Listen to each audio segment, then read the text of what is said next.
top of the world, looking down on creation, and the only explanation I get.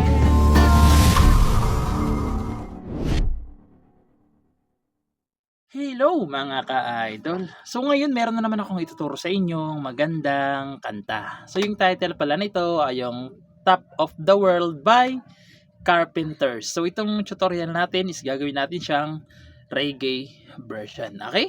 So dito muna tayo sa reggae. So kung yung reggae pattern natin, kung mapapansin nyo, is tatlong klase na. So yung una muna nating reggae pattern, pag may asterisk yung chords, okay? So may asterisk kasi yung reggae pattern natin na una, no? Pag may asterisk yung taas ng chords, ganito yung mangyayari sa kanya. Okay? So ayan, bass, strum down, top, strum down. Lilipat ka agad. Okay? For example, ganito, lalagyan lang natin ng chords. So pag may asterisk yung taas ng chords, ganito lang yung reggae pattern niya. Lilipat ka agad. Okay? So malinaw, no? Pag nasa loob naman ng open close parenthesis yung chords, yung pangalawang reggae is ganito lang, bass down lang, bass down. Lilipat agad. Okay? So ulitin ko, pag nasa loob ng open close parenthesis yung chords, ganito lang, bass down. Lilipat ka agad. Ano? Pag yung chords naman is walang nakalagay, walang asterisk, walang open close parenthesis, ganito na yung mangyayari sa kanya. Bass, down, top, down. Tapos isa pa. Bass, down, top, down. Okay?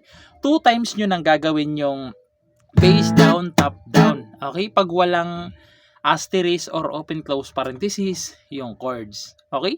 So nakalagay naman dyan yung reggae pattern natin, no? So sana hindi kayo malito. So ngayon, proceed na tayo dito sa kanyang whole verse. So yung whole verse natin dyan mga ka-idol, no? Kung makikita nyo, andyan dyan na yung may asterisk, yung may open close parenthesis, pati yung normal lang na chords niya. Okay? So yung chords na atin dyan is D na may asterisk.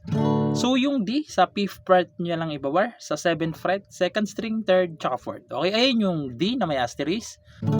Tapos A na may open close parenthesis. So ayan na yung may open kaagad na. So yung A, 5th fret yung bar, sa 6th fret, 3rd string, sa 7th fret, 5th, tsaka 4th string. Ayan, A na may open close parenthesis. Tapos G na may open close parenthesis din. So yung G, 3rd fret yung bar, sa kanya namang 4th fret, 3rd string, sa 5th fret, 5th, tsaka 4th string. Ayan yung G na may open close parenthesis rin. Tapos babalik kayo ng D na plain lang. Okay? Plain lang yung D na babalikan nyo, walang asterisk, walang open close parenthesis. Okay?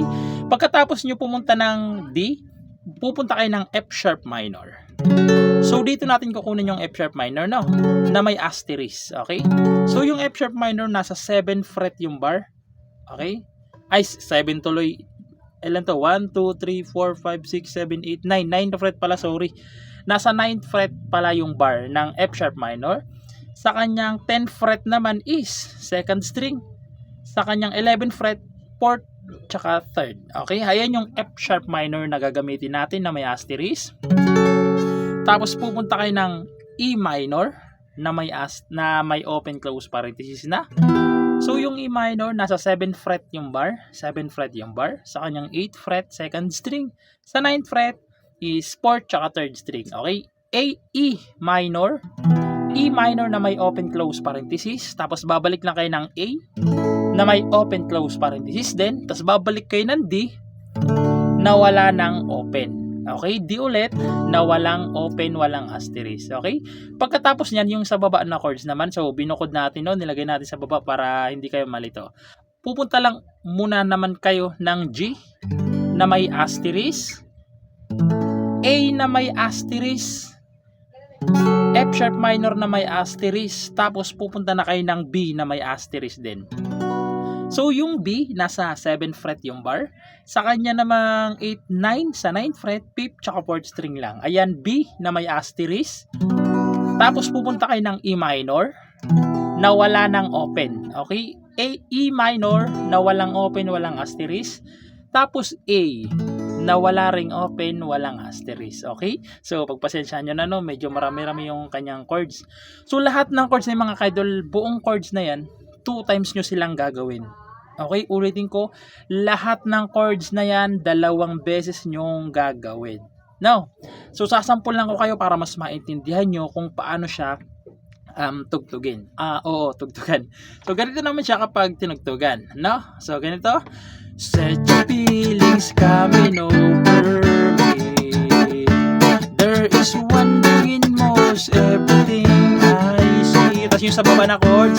Not the cloud in the sky, got the sun in my eyes, and I won't be surprised that it's a dream.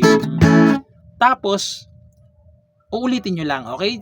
Uulitin nyo lang ulit lahat ng chords na yan. Doon naman sa part nung lyrics na everything I want the world to be is now coming true, especially for me.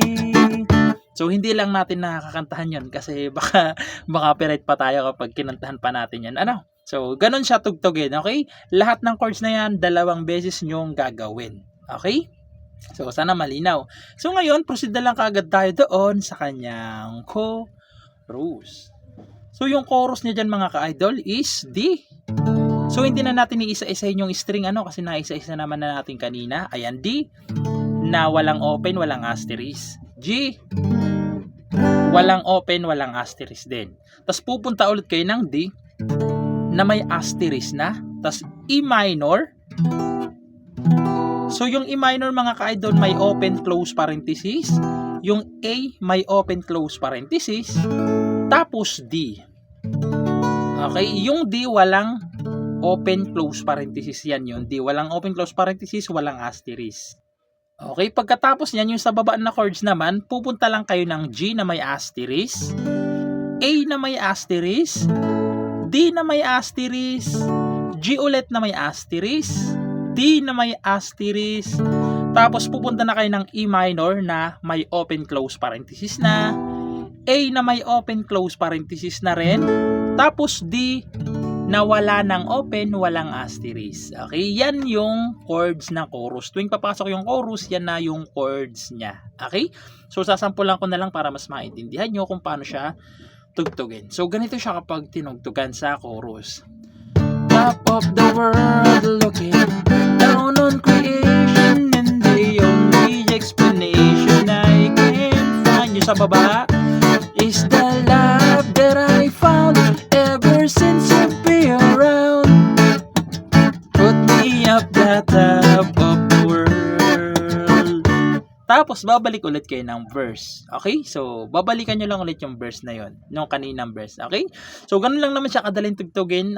Medyo marami-rami lang yung chords nitong kanta na to, tsaka yung reggae pattern, no? Baka medyo malito kayo. So kailangan nyo lang talagang practicein para matugtog nyo tong kanta na to. And yun lang, sana naintindihan nyo tong tutorial natin at nagustuhan nyo. Sa mga gustong mag-request dyan, comment lang kayo sa baba para magawa natin ang tutorial. And yun lang, good luck sa bago yung matututunan.